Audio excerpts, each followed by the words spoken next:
राम राम दोस्तों। आप सभी दोस्तों का study with Monty sir YouTube channel में स्वागत है। दोस्तों, आज अपन पढ़ रहे मौर्य काल में सामाजिक व्यवस्था। अब तक मैंने आपको 9 पार्ट बता दिए, ये 10वां पार्ट है। तो चलते हैं, शुरुआत करते हैं। पहला आ रहा है मैगनीज के अनुसार भारतीय समाज के वर्ग। देखिए, सामाजिक व्यवस्था की बात करते हैं तो साहब, समाज में कितने वर्ग थे, यानी कितने तरह के समुदाय थे या वर्ग कह सकते हो, यानी जिनकी वर्ग परिभाषा वर्ग की वो होती है कि एक ही कैटेगरी के लोग, जैसे जैसे अमीर गरीब, तो अमीर सभी एक श्रेणी के लोग होते हैं, गरीब सभी एक श्रेणी के लोग होते हैं। इसी प्रकार से वर्ग कहलाता है, एक ही जिनका जीवन स्तर एक हो वो वर्ग कहलाता है। तो मैगनीज किसने बताया? देखो, मैगनीज कौन था? ये सेल्यूकस निकेटर का राजदूत था, जो कि चंद्रगुप्त मौर्य के दरबार में रहा था 302 ईस्वी पूर्व से लेके 298 ईस्वी पूर्व तक रहा। यानी 5 साल रुका और अपनी पुस्तक लिखी थी इसने इंडिका।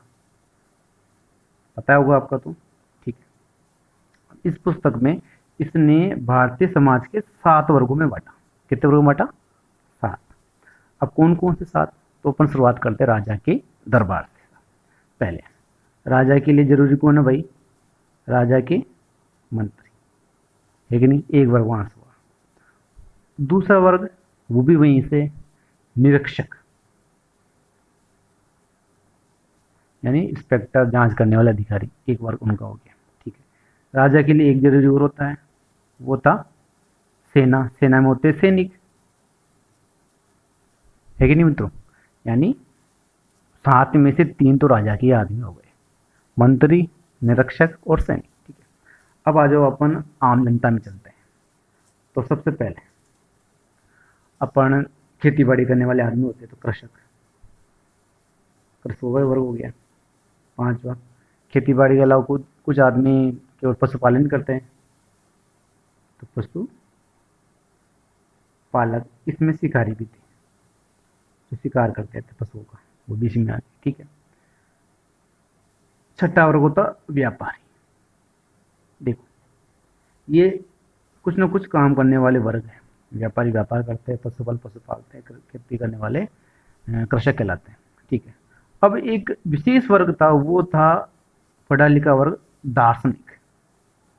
ये वर्ग स्पेशल वर्ग बताया है, दार्शनिक। यानी 3 तो राजा के आदमियों से मान लो आप, 3 आम जनता से आप ले सकते हो, और ये विशिष्ट वर्ग है वो दार्शनिक, जो कि मैगनीज ने अपनी पुस्तक में बताया। ठीक है दोस्तों। अब आगे चले, कुछ शब्द आए हैं अर्थशास्त्र के अंदर, उनके बारे में थोड़ा चर्चा करते हैं। अब आ रहा मोक्ष। जैसे मोक्ष अपन जानते हैं कि जीवन मरण के चक्र से मुक्त होना, ये होता है मोक्ष। लेकिन अर्थशास्त्र में मोक्ष का अर्थ अलग बताया। क्या है समझना? यानी जैसे चाणक्य ने अर्थशास्त्र लिखी, वो चाणक्य के अनुसार मोक्ष क्या होता था? यानी आदमी का विवाह विच्छेद हो जाए या तलाक हो जाए, वो मोक्ष है। यानी गृहस्थी के बंधन से उसको क्या मिल गया? मोक्ष मिल गया, यानी मुक्ति मिल गई। चाणक्य ने उसको मोक्ष माना। यानी विवाह विच्छेद, विवाह विच्छेद कैसे होता है? या तलाक, उसे मोक्ष कहा है किसने? चाणक्य ने। ठीक है। अब आ रहा है रूपा जीवा। रूपा जीवा कौन होती थी? देखिए, रूप, रूप से जीविका कमाने वाली, यानी गणिका। गणिका भी कह सकते हैं अपन, वेश्या भी कह सकते हैं। तो रूपा जीवा कहा गया है, वेश्या को कहा गया है। ठीक है। एक शब्द इसमें आया है अनिष्कासनी। जो शब्द से दिख रहा है अधन निष्कासन, यानी जिसका निष्कासन न हो सके, यानी उच्च वर्ग की स्त्रियां जो घर में रहती थी, यानी उच्च वर्ग की महिलाएं जो केवल घर में रहती थी, वो कहलाती थी अनिष्कासिनी। यह अर्थशास्त्र में कहा गया है। ठीक है। इसके अलावा है रंगोपजीवी या रंगोपजीविनी। देखो, गायक व नर्तक, यानी जो गाते थे या नाचने कूदने काम करते थे। जो अगर पुरुष काम करे तो रूपोजीवी कहलाता था, और अगर स्त्री ऐसा काम करे तो रूपोजीवनी को कहते थे। ठीक है। अब अगला अपना जो पॉइंट है सती प्रथा। देखो, सती प्रथा के बारे में क्या कहा जाता है कि जो भारत अर्थशास्त्र में कि भारत में सत्य प्रथा नहीं थी। अर्थशास्त्र, हाँ मित्र देखो कि सत्य प्रथा भारतीय लेखकों ने इसके बारे में कोई जिक्र नहीं किया गया, लेकिन यूनानी लेखकों ने इसके बारे में बताया है। जो यूनानी लेखक है ना, उन्होंने कहा है कि इस सैनिक होते थे उनकी स्त्रियां सती होती थी सब। ठीक है, अब बात करते हैं अपन दास प्रथा की। अर्थशास्त्र के अनुसार, किसके अनुसार? जो अपना अर्थशास्त्र है उसके अनुसार 9 प्रकार के दास बताए गए। कितने प्रकार बताए गए? 9 प्रकार। लेकिन अपने जो यूनानी लेखक है मेगास्थनीज है और स्ट्रेबो, ये दोनों लेखक क्या कहते हैं कि भारत में दास प्रथा नहीं थी। अब इस बात का जांच करते तो पता चलता है कि भारत में जो दास थे उनकी आर्थिक स्थिति, उनकी सामाजिक स्थिति बहुत अच्छी थी।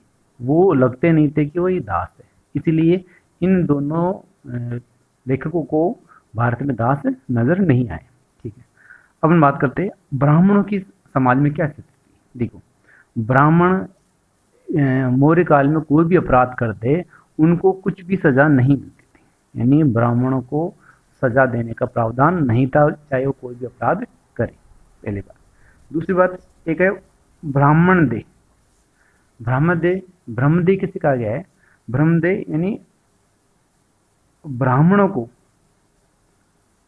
कर मुक्त भूमि, ब्रह्मदेह किसे कहते थे? यानी ब्राह्मणों को मिलने वाली कर मुक्त भूमि को ब्रह्मदेह कहा जाता था। ठीक है, इसमें एक शब्द है आहितक। कौन सा है? आहितक। देखो, आ धन हित, जो किसी का हित न कर सके, यानी खुद ही का हित न कर पाए, मान के चलो आप, तो वो यह आहितक शब्द आया है दासों के लिए। किसके लिए है? दास। बेचारे खुद हित कहाँ से करेंगे? जो खुद ही गुलाम है तो दूसरे हित कर नहीं सकते, तो साहब आहितक शब्द किससे मान के चलोगे आप? ये साहब दासों को खा गया है। ठीक है, अब एक शब्द है कारू। देखो, कारू किसे कहा गया है? आप मान के चलो कोई कारीगर है, जो दोस्तों कारू, जो कारू किसे कहा गया है कि जो कारीगर होते हैं वो कुछ मूर्ति का निर्माण करते हैं या शिल्पी कह सकते हो आप। ठीक है, तो कारू का याद करो, यानी कारीगर, यानी ये देवताओं की मूर्ति बनाने वाले शिल्पी या कारीगर के देवता। यानी कारू कौन थे साहब? कारू थे साहब देवताओं की मूर्ति बनाने वाले शिल्पी या कारीगर, उसके देवता थे वो कारू। कारू यानी कारीगर से याद कर लेना, जो मूर्ति कारीगर थे उनके देवता। ठीक है, अब एक शब्द है प्रवण। प्रवण किसे कहा गया? देखिए, प्रवण मान के चलो कोई बड़े कपड़े पहन के जा रहे था, प्रवण पहन लिया साहब। ठीक है, तो अपन बड़े कपड़े पहन कहाँ जाते हैं साहब? जैसे कोई फंक्शन होता है, कोई प्रोग्राम होता है, या बड़े खाने पीने की व्यवस्था होती है, वहीं जाएंगे अपन। ठीक है, तो ये प्रवण क्या था? एक सामूहिक समारोह था, जहां पर क्या होता था? जहां पर विभिन्न प्रकार का भोजन मिलता था।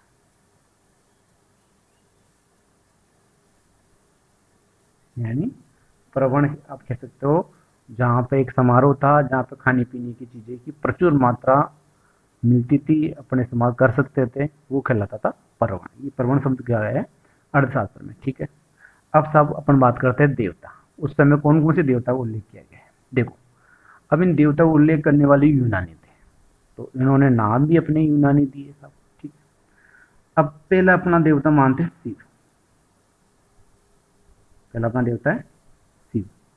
भगवान शंकर को उन्होंने क्या कहा? देखिए, जब भगवान शिव रुद्र रूप धारण कर लेते तो अपनी जटाएं फैला देते हैं। ठीक है, ऐसे ही अपन ग्रामीण क्षेत्रों में रहते हैं, कुछ में औरतें होती है वो भी अपन क्या होते हैं, जैसे बाल पे ला लेते हैं, तो अपन क्या सोच कहते हैं भूतनी आ रही है या तेरे में क्या डायन बन रही है, ऐसे कुछ कहते हैं अपन, हैं?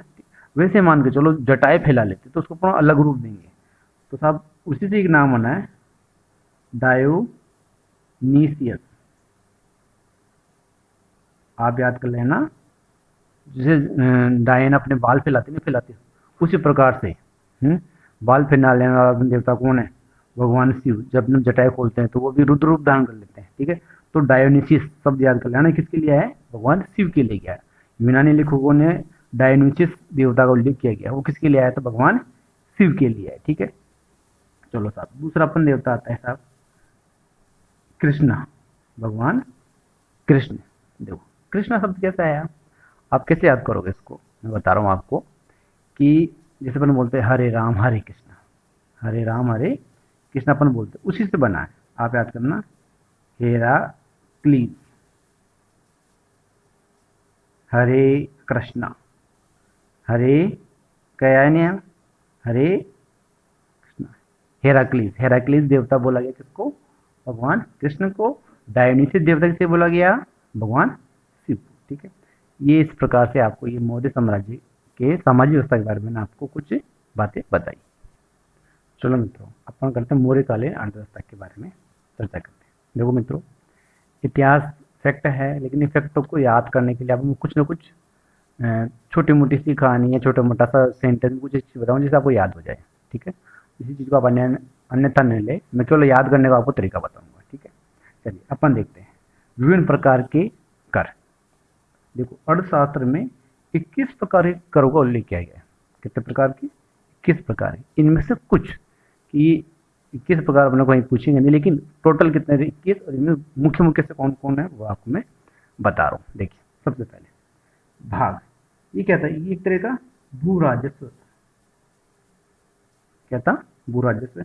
ये बलि भी, ये भी क्या था, भू राजस्व होता, कहा जाता तो भू राजस्व दिया जाता आय का 1/6 भाग। यानी अपने पास 6 किलो गेहूं होते हैं तो 1 किलो गेहूं कौन लेगा, सरकार या राज्य लेगा, ठीक है।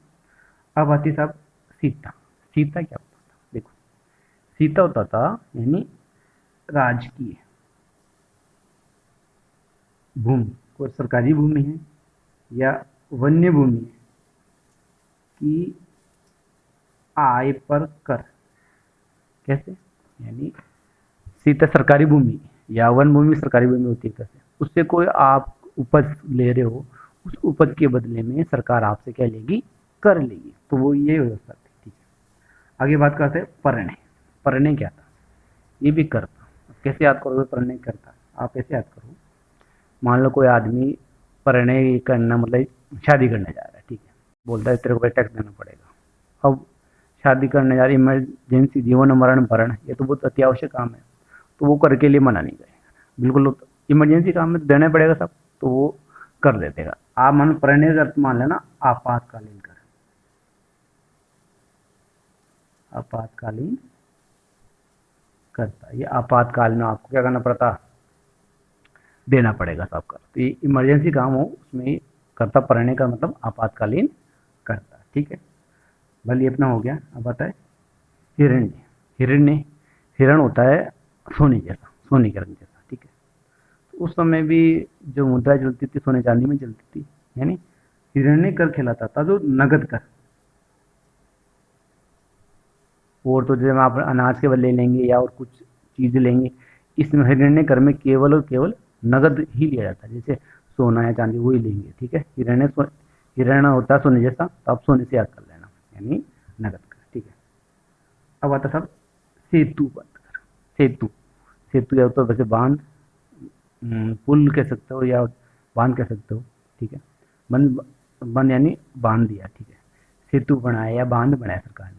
तो अब सेतु या बांध क्यों बनाती है साहब, बांध इसलिए बनाएगी लोगों को सिंचाई करके लिए नहरें निकाल सके या सिंचाई की सुविधा दे सके, हुई ना। तो ये करता सरकार कोई नहर बना रही है या फिर कोई बांध बना रही है, तो उसके लिए क्या लेती थी, वो कर लेती थी, ठीक है। तो ये जो करता सिंचाई पे लिया जाने वाला करता, ठीक है।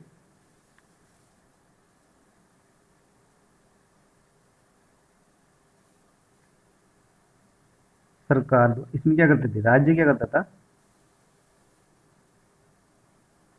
सुविधा देता था। किसकी, यानी आपको नहर निकाल के दे रहा है, या फिर वो सिंचाई के लिए आपको व्यवस्था करके दे रहा है, तालाब बना के दे रहा है। ऐसी व्यवस्था अगर सरकार कर रही है तो सरकार इसके बदले आपसे क्या लेगी, कर लेगी। उस कर को बोलते थे सेतुबंध कर। यानी आप सरकारी स्रोत से पानी काम में ले रहे हो सिंचाई के लिए, तो वो सिंचाई कर देना पड़ेगा, उसको बोलते थे सेतुबंध। ठीक है। अब आता है विष्टि। विष्टि यानी अपन मान सकते हैं, विशिष्ट यानी विशिष्ट मानो। आप क्या मानोगे, विशिष्ट। अपन गाँव में कोई वीआईपी लोग हैं, तो साहब अपने को किसी कार्य के लिए बोलते हैं, तो अपन हाँ उसको काम कर देंगे, और जब पैसे देने लगे तब मना करेंगे, वीआईपी लोग हैं, क्या है क्या में पैसे चाहिए अपने को, यानी फ्री में काम कर देंगे अब तो उसका।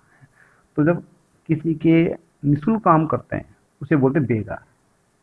तो सब ये बेगार करता, यानी विशिष्ट यानी विशेष लोग के काम आप बिना फ्री में काम कर देंगे साहब। वीआईपी लोग क्यों पैसे लेंगे भाई, बड़ा आदमी कभी कुछ काम आ ही जाए, ये सोच के अपन से कर पैसा नहीं लेते हैं। ठीक है। तो विष्टि कहता है एक बेकार करना। ठीक है। अब आता है प्रवेश, यानी प्रवेश करती है। कोई भी वस्तु अगर राज्य में क्या करेगी, प्रवेश करेगी, तो उस पर कर लेंगे। तो ये था आयात कर। क्या था, आएगी, आयात कर लेगा। ठीक है। निष्क्राम्य, निष्क्राम्य निकलेगी, जाएगी, निर्यात होगी, ये निर्यात करता। ठीक है मित्रों, चलो। तो ये कुल 9 बता दे, टोटल 21 थे, तो आपको मैं मुख्य मुख्य 9 बता रहा हूँ। चलिए अब आते हैं भूमि के प्रकार। देखिए अर्थशास्त्र में भूमि के कुल प्रकार बताए गए हैं, वो है 10। 10 प्रकारों में कुछ प्रकार आपको मैं बता रहा हूँ। जैसे आ रहा है अदेवमात्रक भूमि। अदेवमात्रक है देव यानी देवता, अदेव यानी देवताओं के बिना। ठीक है। यानी अपन अपने खेती बाड़ी करते हैं तो बारिश की जरूरत पड़ती है, यानी इंद्र भगवान की जरूरत पड़ती है। ठीक है, वो देवता है। लेकिन जब ऐसी भूमि जहाँ पर इंद्र भगवान यानी बरसात की जरूरत ही ना पड़े, बिना बरसात अच्छी फसल हो, ठीक है, तो सब बिना वर्षा अच्छी उपज देने वाली भूमि, यानी बिना बरसात, बारिश की जरूरत ही नहीं है, बिना बरसात के आगे वहाँ पर अच्छी भूमि होगी। अदेव मार्तक यानी देवताओं की जरूरत ही नहीं पड़ी। ठीक है। देव मार्तक यानी वर्षा से, वर्षा होती है तो वो अच्छी क्या देगी, उपज देगी। तो वर्षा से अच्छी उपज देने वाली भूमि। अगर बरसात होगी तो वो भूमि क्या करेगी, आपको अच्छी फसल देगी। ठीक है। अब आता है कृष्ट, कृष्ट। कृष्ट अगर अपन को जुती हुई जमीन कह सकते हैं, अपन कृषि की हुई जमीन। ठीक है। जुती हुई भूमि। ठीक है। और अकृष्ट जाएगी बिना जुती भूमि, यानी जहाँ पर अपन क्या कह रहे हैं, उस पर सिंचाई क्या कहते हैं, खेती बाड़ी काम नहीं हुआ, तो वो कहलाती है अकृष्ट भूमि। और जहाँ पर खेती बाड़ी काम हो रहा है वो कहलाती है कृष्ट भूमि। अब आती है स्थल भूमि। स्थल भूमि यानी ऊंचाई पर कोई स्थित है, स्थित भूमि। ऊंचाई पर स्थित भूमि या उच्च स्थल कह सकते हो, वो कहलाती थी स्थल। ठीक। हाँ दोस्तों, अब कुछ बिंदु आपको बताने जा रहा हूँ। कुछ विशेष शब्द आए हैं। एक आया वार्ता। वार्ता क्या होती है, आप 3 चीज़ों के लिए वार्ता शब्द का प्रयोग किया गया है, सामूहिक रूप से तीनों के लिए। कैसे, आप ऐसे याद करो, वार्तालाप। अपन ज़्यादातर गांव के आदमी वार्तालाप किस संबंधी करेंगे सर, अपन बात करते सर खेती बाड़ी की। ठीक है। अब उन्हें अपने जानवरों की बात करेंगे, पशुपालन, और ज़्यादा से ज़्यादा बात करेंगे व्यापार के धंधे की बात करेंगे। अपन इसी से मतलब रखते हैं। ठीक है।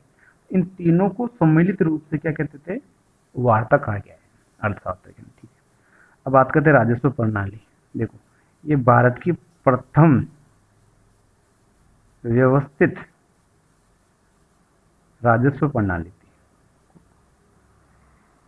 ये जो मौर्य की जो प्रणाली थी वो भारत की प्रथम व्यवस्थित राजस्व प्रणाली कहा गया है इसको। ठीक है, अब सब आता है उपवास। उपवास किसे कहा गया? जैसे अपन सामान्य अर्थों में देखें उपवास क्या होता है। उपवास होता है जैसे अपन अन्न ग्रहण नहीं करता, जनरली अन्न नहीं खाते। ठीक है, तो अन्न कौन पैदा करता है साहब? किसान। तो सब ये उसी के लिए उपवास शब्द बोला गया, ये कृषक के लिए किसे कहा गया है? हर साधन कृषक को उपवास कहा गया था। ठीक है, विशेष बात है, ये किसे कहा गया? चलो अब आता है परिहारिका। परिहारिका यानी परियन चारों ओर से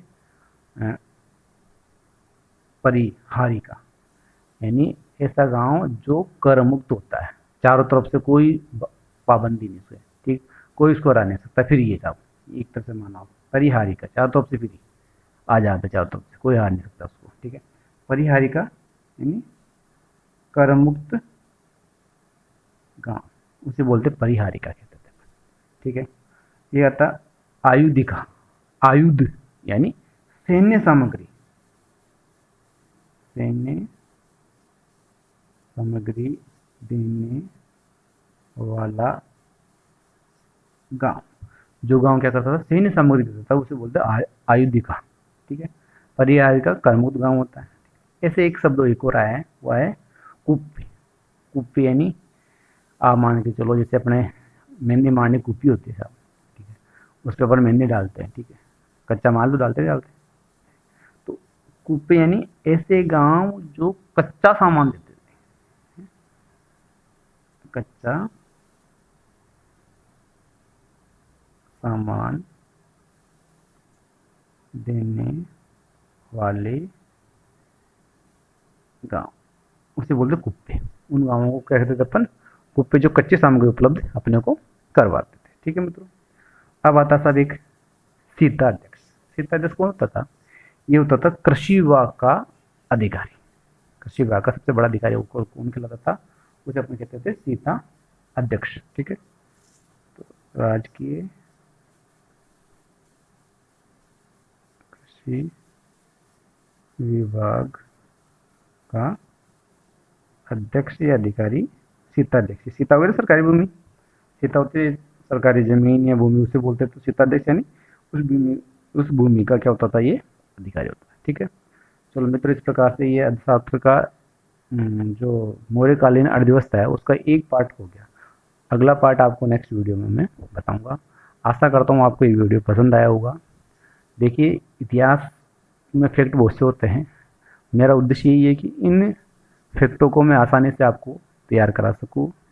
वैसे कक्षा 12 के में इतिहास के जो विद्यार्थी है उनके लिए ये दूसरा पार्ट चलता है, मौर्यकालीन भारत। Thank you.